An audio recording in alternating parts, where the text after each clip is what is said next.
Welcome to Indian study. तारीख है आज 24 मई और हम कवर करेंगे 24 मई के सभी इंपॉर्टेंट करेंट अफेयर्स के क्वेश्चन। साथ ही साथ जो इंपॉर्टेंट एक्स्ट्रा फैक्ट होंगे वो भी आज हम इस वीडियो में जानने वाले हैं। चलिए स्टार्ट करते हैं। उससे पहले किसी ने यदि हमारे चैनल को सब्सक्राइब नहीं किया है तो जल्दी से सब्सक्राइब कर लीजिए, साथ ही बेल आइकन को भी दबा दीजिए ताकि आपको न्यू नोटिफिकेशन का पता चल जाए। तो ये रहा हमारा इंडियन स्टडी का टेलीग्राम चैनल, जहां से आप PDF क्या कर सकते हो, बिल्कुल फ्री में पा सकते हो, या फिर आप हमारे व्हाट्सएप ग्रुप से भी जुड़ सकते हो। और दोनों का जो लिंक है वो आपको डिस्क्रिप्शन में दिया गया है, वहाँ से भी जाकर आप ज्वाइन हो सकते हो। चलिए स्टार्ट करते हैं हमारे पहले क्वेश्चन की ओर। दुनिया का दूसरा सबसे बड़ा PPE किट निर्माता देश बना है, तो इसका बिल्कुल सही आंसर हो जाएगा ऑप्शन ए, यानी कि हमारा देश भारत इसका बिल्कुल सही आंसर हो जाएगा। देखिए बात आई है PPE किट की, तो सबसे पहले तो इसका फुल फॉर्म क्या होता है, तो पर्सनल प्रोटेक्शन इक्विपमेंट किट, ये इसका फुल फॉर्म होता है। अच्छा, इस किट में कौन कौन से हमारे दस्तावेज या फिर चीज़ें आती हैं, तो देखिए शू कवर आते हैं, दस्ताने आते हैं, आई शील्ड आता है, मास्क और गाउन इस किट के अंदर आता है। और भारत जो है वो दुनिया का दूसरा सबसे बड़ा PPE किट निर्माता बन गया है। भारत की जो क्षमता है वो एवरीडे यानी कि एक दिन में 2.06 लाख PPE किट बनाने की क्षमता है भारत की इस समय। अच्छा, भारत दूसरे नंबर पर है, तो पहले नंबर पर कौन है, तो पहले नंबर पर चीन है। ये भी बात आपको याद रखनी है, ठीक है। तो ये है हमारी PPE यानी कि पर्सनल प्रोटेक्टिव इक्विपमेंट, जिसमें देखिए हमारा क्या क्या आता है, हमारा ग्लव्स आते हैं, मास्क आता है, आई शील्ड आते हैं, मास्क आता है, ठीक है, ये सभी चीज़, और शू कवर, ये सभी चीज़ आती हैं इसमें। ओके, नेक्स्ट क्वेश्चन की ओर चलते हैं। संयुक्त राष्ट्र ने भारत की किस पहल को टॉप 10 पहलों में नामित किया है, तो पहले तो इसका सही आंसर हो जाएगा ऑप्शन बी, यानी कि खुडोल इसका बिल्कुल सही आंसर हो जाएगा। अब टॉप 10 पहलों में तो कौन सी पहलों में किस कैटेगरी में किया है, तो देखिए सबसे पहले हम बात करेंगे खुडोल की। तो ये मणिपुर की खुडोल पहल है, जिसको कोविड-19 के खिलाफ लड़ने के लिए टॉप 10 वर्ल्ड की टॉप 10 पहलों में नामित किया गया है। यानी कि उन्होंने टॉप 10 पहल की लिस्ट जारी की है जो कि कोविड-19 से लड़ रही हैं, जिसमें हमारे भारत की एक पहल है जिसका नाम है खुडोल, जो कि मणिपुर राज्य में चलाई जा रही थी।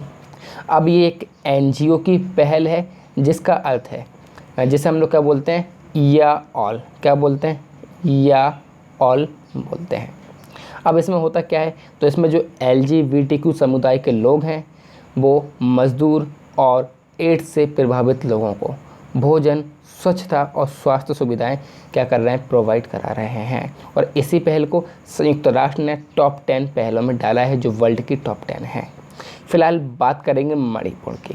तो मणिपुर ये रहा हमारे भारत के नक्शे में, जिसकी राजधानी इम्फाल है, मुख्यमंत्री N बीरेन सिंह हैं, राज्यपाल नजमा हेपतुल्ला हैं, मुख्य न्यायाधीश रामलिंगम सुधाकर हैं, और राज्यसभा की सीट यहाँ पर 1 हो जाएगी, लोकसभा की सीट यहाँ पर 2 हो जाएंगी। चलते हैं नेक्स्ट क्वेश्चन की ओर। कौन सा देश ओपन स्काईज संधि से अलग होगा, तो इसका बिल्कुल सही आंसर हो जाएगा ऑप्शन सी, यानी कि अमेरिका इसका बिल्कुल सही आंसर हो जाएगा। तो रिसेंटली अमेरिका के राष्ट्रपति डोनाल्ड ट्रंप ने रूस पर आरोप लगाए हैं कि वो ओपन स्काईज संधि का पालन नहीं कर रहा है। अब बात आई है यहाँ पर ओपन स्काईज संधि की। तो देखिए ओपन स्काईज संधि के तहत 34 देश इसमें शामिल थे, जिसमें एक हवाई निगरानी प्रणाली की स्थापना की थी। किसकी, हवाई निगरानी प्रणाली की स्थापना की थी, और इसी के कारण इसको नाम दिया गया था ओपन स्काई संधि। और अमेरिका ने घोषणा की कि वो अब इससे ये अलग हो जाएगा। फिलहाल बात करेंगे अमेरिका की, जिसकी राजधानी वॉशिंगटन DC है। डोनाल्ड ट्रंप राष्ट्रपति हैं और संयुक्त राज्य अमेरिका यहाँ डॉलर यहाँ की मुद्रा है। चलते हैं नेक्स्ट क्वेश्चन की ओर। गुट निरपेक्ष आंदोलन NAM की अध्यक्षता किस देश ने की है, तो यहाँ पर बिल्कुल सही आंसर हो जाएगा ऑप्शन ए, यानी कि अजरबैजान इसका बिल्कुल सही आंसर हो जाएगा। तो NAM यानी कि नॉन अलाइन मूवमेंट, इसकी जो अध्यक्षता की है वो अजरबैजान ने की है, यानी कि अजरबैजान के स्वास्थ्य मंत्री ओगटे सिरालिएव ने, क्योंकि ये जो है वो NAM के स्वास्थ्य संबंधी क्या थी, अध्यक्षता थी। एक सम्मेलन हुआ था जो कि वीडियो कॉन्फ्रेंसिंग के जरिए हुआ था और भारत की ओर से इसमें हिस्सा जो लिया था वो लिया था डॉक्टर हर्षवर्धन ने, जो कि भारत के क्या हैं, हमारे स्वास्थ्य मंत्री हैं। फिलहाल बात करेंगे हम गुट निरपेक्ष आंदोलन की, जिसकी स्थापना हुई थी 1 सितंबर 1961 में, जिसके महासचिव हुस्ने मुबारक, समन्वयक ब्यूरो है न्यूयॉर्क। ठीक है, नेक्स्ट क्वेश्चन क्यों चलते हैं। अजरबैजान, पहले इसके बारे में जान लेते हैं, जिसकी राजधानी बाकू है, राष्ट्रपति इल्हाम एलियेव हैं, प्रधानमंत्री आलतुर राशिदाद हैं और मुद्रा क्या है, मन्नत यहाँ की मुद्रा है। देखिए, रूस से लगा हुआ है अजरबैजान की एक सीमा, एक जॉर्जिया से लगती है। ठीक है, और ये आर्मेनिया से भी लगता है अजरबैजान। तो इस प्रकार से आपको अजरबैजान याद रखना है। इसके दक्षिण में सबसे साउथ में क्या है, ईरान है और यहाँ पर क्या है, कैस्पियन सी देखने को आपको मिल जाएगा, जिसकी राजधानी बाकू जो है वो कैस्पियन सी के नज़दीक है। चलते हैं नेक्स्ट क्वेश्चन की ओर। हाल ही में किस सदन ने खनिज कानून संशोधन विधेयक पारित किया है। तो यहाँ पर बिल्कुल सही आंसर हो जाएगा ऑप्शन बी, यानी कि लोकसभा इसका बिल्कुल सही आंसर हो जाएगा। तो लोकसभा में मिनरल लॉ अमेंडमेंट बिल पारित किया गया है। अब ये बिल में होगा क्या, तो इस बिल से दो बातें इंपॉर्टेंट निकल के सामने आई हैं। पहला तो जो कोयला क्षेत्र में है उसमें वाणिज्यिक खनन पूरी तरह से खुल जाएगा। दूसरा, कोयला खदान की जो नीलामी में जो प्रतिबंध थे वो भी अब हट जाएंगे। अच्छा, ये पारित किया है लोकसभा ने। तो लोकसभा की यदि हम बात करें तो इसकी स्थापना कब हुई थी, तो 17 अप्रैल 1952 में हुई थी, जिसका पुराना नाम क्या था, तो पीपल्स हाउस इसका पुराना नाम था। ठीक है, और इसका जो नया नाम यानी कि पीपल हाउस से लोकसभा जो चेंज हुआ था वो कब हो गया था, तो 1954 में ये चेंज हुआ था। अच्छा, इसे हम लोग संसद का निम्न सदन भी बोलते हैं, साथ ही साथ इसे अस्थायी सदन भी बोला जाता है। ये दोनों ही बातें आपको याद रखनी है और इस प्रकार से आपको सारी लोकसभा के बारे में इम्पॉर्टेंट फैक्ट याद रखने हैं। फिलहाल बात करेंगे नेक्स्ट क्वेश्चन की। हाल ही में वित्त मंत्री ने हरित ऊर्जा उपकरणों के आयात शुल्क में कितने % की वृद्धि की है। तो यहाँ पर बिल्कुल सही आंसर हो जाएगा ऑप्शन सी, यानी कि 20% इसका बिल्कुल सही आंसर हो जाएगा। तो 20% की जो वृद्धि है वो हरित ऊर्जा उपकरणों में कर दी गई है। अब बात आएगी यहाँ पर ग्रीन एनर्जी इक्विपमेंट की। तो पहले तो आप ग्रीन एनर्जी सुनिए। तो ग्रीन एनर्जी वह एनर्जी होती है जिससे किसी भी प्रकार का पॉल्यूशन ना हो, जैसे कि सोलर एनर्जी, रिन्यूएबल एनर्जी, ये सभी हमारे ग्रीन एनर्जी के अंदर आते हैं। और इन्हीं एनर्जी के इक्विपमेंट जैसे कि solar heater, solar geyser, solar cooker, ये सब क्या आते हैं, हमारे ग्रीन एनर्जी इक्विपमेंट होते हैं। तो इसमें कितने % की वृद्धि कर दी है, 20% की वृद्धि कर दी है। हाल ही में भारत सरकार ने जैव विविधता के संरक्षण के लिए कितनी पहल को लॉन्च किया है। तो यहाँ पर आंसर सही होगा ऑप्शन डी, यानी कि 5 पहल जो हैं वो बायोडाइवर्सिटी के संरक्षण के लिए लॉन्च की गई हैं। अब 5 जो हमारी पहल हैं वो कौन कौन सी हैं। तो पहली तो आपको याद रखना है जैव विविधता संरक्षण इंटर्नशिप, यानी कि बायोडाइवर्सिटी की इंटर्नशिप स्टार्ट की गई है, जो कि 1 साल की अवधि की होगी और इसमें 20 ग्रेजुएट छात्रों को शामिल किया जाएगा।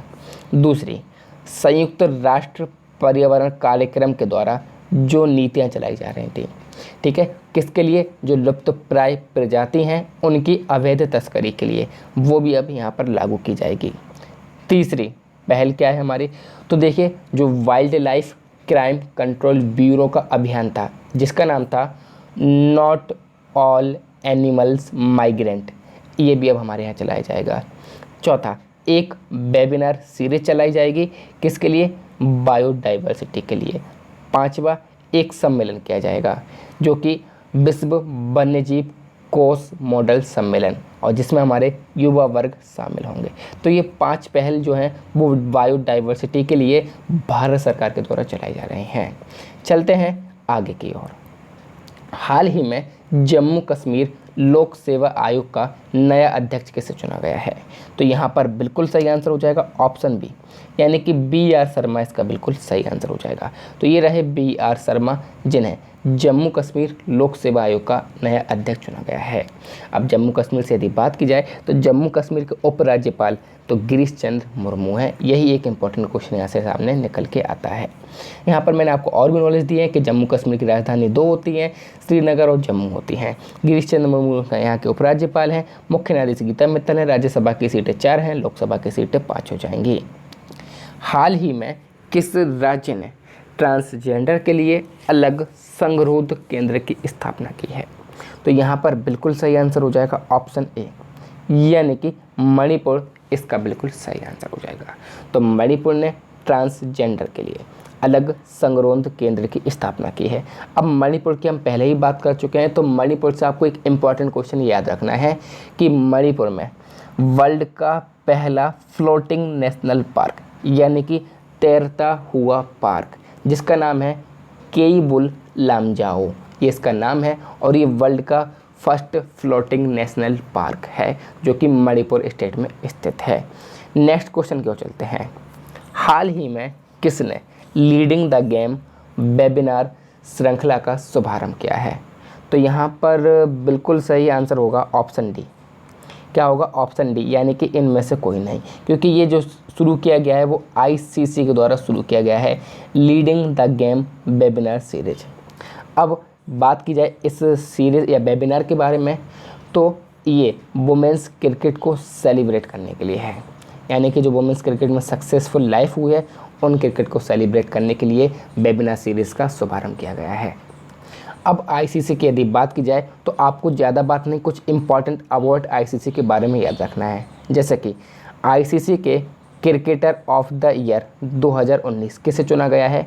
तो बेन स्टोक को चुना गया है और उन्हीं को सर गारफील्ड सोबर्स ट्रॉफी, ये दोनों ही बातें आपको याद रखना है, उन्हीं को सर गारफील्ड सोबर्स ट्रॉफी दी जाएगी।